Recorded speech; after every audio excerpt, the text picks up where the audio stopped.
Independentemente de qualquer profissão, né, tem que ter confiança, essa é a verdade. Agora a gente vai falar de outro assunto, também está dando o que falar. A influenciadora Mayra Card está envolvida em mais uma polêmica. O que ela arrumou dessa vez, gente? É que a filha dela, com o ator Arthur Aguiar, chama o atual marido da Mayra de pai. E ela falou sobre esse assunto, olha só. Mais desafiadoras é a maternidade e a paternidade. Só que quando você é pai e mãe biologicamente, você não tem o que fazer. Aquilo é uma decisão e você tem que dar conta de todas as decisões. Não é à toa que a mãe vive com sentimento de culpa. Agora, você imagina você aturar a birra, os dias difíceis, você educar e você escolher ser pai de um compromisso que nem é seu. Então, eu admiro muito a maneira que o Thiago resolve, escolhe tratar a Sofia todos os dias, aturando as birras dela diária, que não são poucas. Então, o dia que a Sofia resolver chamar alguém de mãe, eu vou ser a primeira pessoa a aplaudir, porque eu vou entender o quanto essa pessoa ama minha filha. Essa escolha da criança, é a criança que tem que decidir se vai chamar de pai e mãe do coração. E esse lugar, ele é para ser aplaudido, porque o lugar de pai e mãe biológico não se mexe. Vocês viram aí, né, gente? A Mayra foi bastante criticada porque disse que não faria sentido a filha chamar o Thiago, o padrasto, de tio, né? E ela fala, é pai porque ajuda na criação e na rotina da menina, mas como que fica também, por outro lado, a cabecinha da criança e como que nós devemos lidar com essa situação, o que os especialistas aconselham. Bora bater um papo sobre esse assunto? Você já viveu, está vivendo essa situação? Participa com a gente. O nosso telefone do WhatsApp já está aqui embaixo na tela e aqui no nosso estúdio eu recebo a psicóloga Luana Maroc. Obrigada, Lu, pela sua participação. Obrigada, boa tarde. Beta. A gente também recebe aqui, olha, minha xará, a Roberta Lima, que tem um filho de 5 anos, e junto com o companheiro, o Carlos José, que obrigada pela participação de vocês dois. Eu que agradeço. Me conta, Rô, você se identifica com essa situação da Mayra? Muito. É um assunto muito polêmico, né, Rô? Porque a partir do momento que você entra no relacionamento com uma criança e uma outra pessoa sabe que existe essa criança, ele está aceitando. Temos casos e casos. Tem uma coisa que eu sempre falo para Carlos assim: você é minha escolha. Você, Carlos Kiel, é minha escolha. O Miguel está junto. Só que a partir do momento que o Miguel começou a chamar papai, não foi. O Miguel não teve. Eu quero chamar de tio e depois foi pai. O contato foi muito cedo, então assim, desde de pequenininho, nunca foi imposto isso para ele. Ele tem o pai dele, né, o paizinho dele, e o pai dele sabe dessa relação também. E a gente respeita, porque meu filho, quanto mais amor ele receber, mais eu vou ficar feliz. Né? E Carlos assumiu, exatamente como ela falou, simplesmente um estranho que assume as birras do meu filho, que limpa. Eu saio cedo para trabalhar, ele fica em casa, ele dá banho, ele dá almoço, ele limpa o bumbum, ele ensina e ele educa. E quando tiver que eu chamar a atenção dele também, não é assim, vamos, né? Peraí, não é bem assim. Então, a gente tem essa liberdade. E eu acho que para a criança tem que ser muito claro o que está acontecendo. O Miguel é muito claro para ele que ele tem o papai Kiel, que é o papai de coração, que amou, que acolheu ele e ama profundamente, loucamente. E tem o papai dele, que é o papai Afonso, que é o papai de sangue. E ele tem os debates dele. Eu vou para a casa do meu papai Afonso. Eu vou voltar para a casa do meu papai Kiel e da mamãe. Papai, quero falar com meu papai Kiel quando ele está lá. Liga, tá, conversa. Então, assim, tem que respeitar, porque não foi imposição de ninguém, foi escolha dele. Isso que eu ia perguntar, foi um pronunciamento do filho. Ninguém apresentou dessa maneira. Ele tem 5 anos. Hoje ele faz 6 anos agora em junho. Foi escolha dele. No nosso começo de relação, Miguel tinha 10 meses. E a gente apresentou sempre Carlos como tio K. Ó, o tio K. E qual foi a sua reação, Carlos, quando você ouviu pela primeira vez, então, Miguel te chamando de pai? Eu sempre, como a Roberta falou, pontuava muito assim, coisas assim, tio Carlos e tal. E quando ele chegou para mim e falou papai Kiel, papai...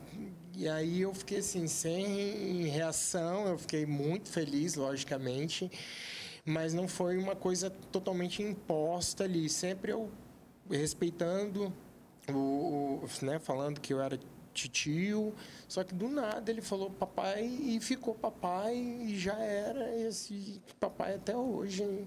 Quem diz que não é papai dele, ele pega no pau. Ele fica bravo. Fica bravo. Luana, o que a psicologia diz sobre isso? Olha, não tem uma resposta certa, errada, tudo depende, né? A gente está falando aqui de vínculos sinceros, honestos, a gente está falando de amor, principalmente. A Roberta falou uma coisa muito legal. Na verdade, toda a fala dela foi muito construtiva, mas o primordial, assim, quando as coisas acontecem naturalmente. E na idade do filho dela, né? E tanto da filhinha da Maíra, são idades mais fáceis, digamos assim, de você construir esses vínculos, de você determinar. Porque os genitores é que vão determinar quais são os papéis daquele padrasto, daquela madrasta. A dinâmica familiar, né, tem que estar boa para todo mundo. Então, os genitores têm que estar em consenso, né? Em off aqui, a Roberta me disse que o pai do Miguel acha ok, no início teve uma implicância, mas claro, a gente fica com ciúmes. Mas depois, quando a gente vai vendo o filho sendo assistido, educado, amado, né, é meio que natural, você não deixa seu filho não ganhar aquele amor. Você passa a ter outros vínculos, né? Os novos arranjos familiares são sobre isso. Eu já fui madrasta, a gente realmente pega um amor assim enorme, né? Eu falo que a caçula delas, né, minha ex-enteada, é uma filha que eu não tive, assim, a gente guarda um amor mesmo. Só que são papéis, né? O Carlos sabe o papel que ele tem na vida do Miguel, o Afonso sabe o papel e a Roberta sabe o dela. Agora, falar que é certo ou errado nos tempos de hoje é até complicado, assim, porque tem mães que falam, não, eu não quero que você tenha esse tipo de educação para o meu filho. Agora, tem umas que fazem questão. Quando isso é dialogado, determinado, construído, acho que é só sendo amor, né? A nomenclatura fica até de escanteio. Perfeito. Agora, olha só, a Maíra Cardi, gente, ela assinou os papéis com o Thiago Nigro, né, do casamento. Isso foi em dezembro. Vocês estão juntos há quanto tempo, Rô? Há 5 anos. 5 anos. Será que o tempo também é um fator importante, Luana, para que isso aconteça com mais certeza? Eu acredito que sim. Em contrapartida, há vínculos que eles são imediatos em termos Primeiro, porque o padrasto está na vida da criança, geralmente, muito mais do que o próprio pai, né? Quando o pai está presente. E é muito triste também, às vezes, há uma separação, o pai biológico, ele meio que esquece que ainda é pai, né? Ele para de fazer certas funções, ele não procura tanto, né? Eu escuto muito esse relato em consultório, algumas amigas. Então, acaba ficando mais fácil para quem está ali perto, mais fácil, eu digo assim, em termos de vínculo, você acabar estabelecendo. O tempo, claro, quanto mais você conhece, no caso deles, tem filhos pequenos, é muito mais fácil. Então, o tempo para criança pequena, ele é meio... ele não é tão assim quanto para um adolescente. Se o Carlos tivesse entrado na vida do Miguel na adolescência dele, talvez não seria tão assim. Mas aí também a depender da relação do Miguel com o Afonso. Então, tudo depende. O tempo é determinante, mas como aquela relação é construída? O padrasto também não faz muita questão, então vai dar na mesma. Com quanto tempo, Rô, que o Miguel chamou o Carlos pela primeira vez de pai? Olha, eu acredito que tenha criado esse grande vínculo dele com o Miguel foi na época da pandemia, porque foi quando a gente decidiu casar e nós íamos embora para Vitória, para morar, né, nós 3. E logo passou 3 meses, entrou a pandemia e as escolas fecharam. Eu tive que tirar o Miguel da creche e falar assim, eu vou continuar trabalhando, toma que o filho é seu agora. E Carlos assumiu isso. Ele falou, mas eu não sei limpar o bumbum, não sei. Eu falei, não, vou te ensinar a comida. E Carlos assumiu isso, mas com grande, grande, grande amor. Ele abraçou a causa mesmo. E tem uma coisa que eu acho muito importante, pessoas que vivem isso também, lá em casa tem regras com o Miguel. Uhum. E toda vez que Miguel vai para a casa do pai dele, essas regras têm que ser continuadas. Então eu ligo e falo assim, olha, Miguel não está fazendo isso, isso e isso, nada de celular, nada disso, nada daquilo. Não está legal. Maneira o doce, insiste na salada, fala não, que você está falando muito sim. E são porque é a educação do Miguel diária. Exato. É exatamente o comentário aqui, olha, que a gente recebe da Cláudia Valéria. Ela diz: sinceramente, Roberto, o padrasto da minha neta tem muito mais cuidado e carinho por ela do que o próprio pai, né? Nem sempre a gente vê dessa maneira, mas quando acontece dessa relação diária, né, ser bem respeitosa e ter esse amor, é esse o resultado, né, Carlos? Não, com certeza. É uma coisa que a gente é muito amigo, né? Ele tem 5 aninhos, vai fazer 6, mas as aventuras, os desenhos, vem assistir comigo, vamos tomar banho. Faz pipoca. Faz pipoca, vamos sentar aqui. E se tiver que chamar a atenção, você chama também? Chamo, tem que chamar, assim... Igual o pai, realmente. Igual o pai, geralmente assim, porque é uma educação que a gente encarna realmente o papel de pai. Eu me sinto literalmente o pai do Miguel. É o pai de coração do Miguel, sim, sou o pai do Miguel de coração, mas a educação, igual as regras, tudo certinho. E converso muito com ele, né? Apesar de ter pouca idade, mas ele é muito esperto.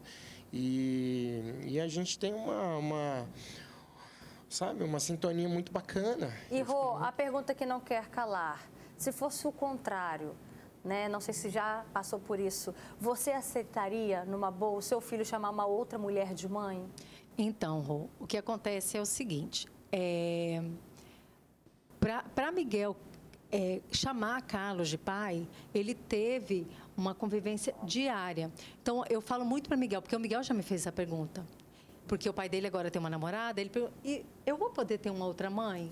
Aí eu falei: se ela fizer o papel que uma mãe tem que fazer, vai ser sua mamãe de coração também. Dá um tiquezinho assim. É um processo, não vou né? ser hipócrita, né? Mas assim, eu acho que é o que a criança adota para a vida dela. É o respeito e cuidado. Como eu tenho cuidado. Enquanto o Miguel estiver amando o Carlos, tá tudo certo. Se Miguel começar a rejeitar, meu sinalzinho vermelho vai acender. Tem alguma coisa errada. Amava e agora não ama mais? Tem alguma coisa errada. Então, eu acho que a gente tem que ficar muito atento a esses detalhes. E se for ao contrário, e ele se sentir amado tanto quanto ele se sente amado por mim, por que não? Perfeito. Obrigada, Rô, pela sua participação. Carlos, obrigado. Olha, ainda quero fazer uma matéria pegando onda junto com você. Já pensou, Rô? Nossa, vai ser bacana, hein? Ele surfa, viu, gente? Obrigada também, Luana, pela sua participação. Um beijo.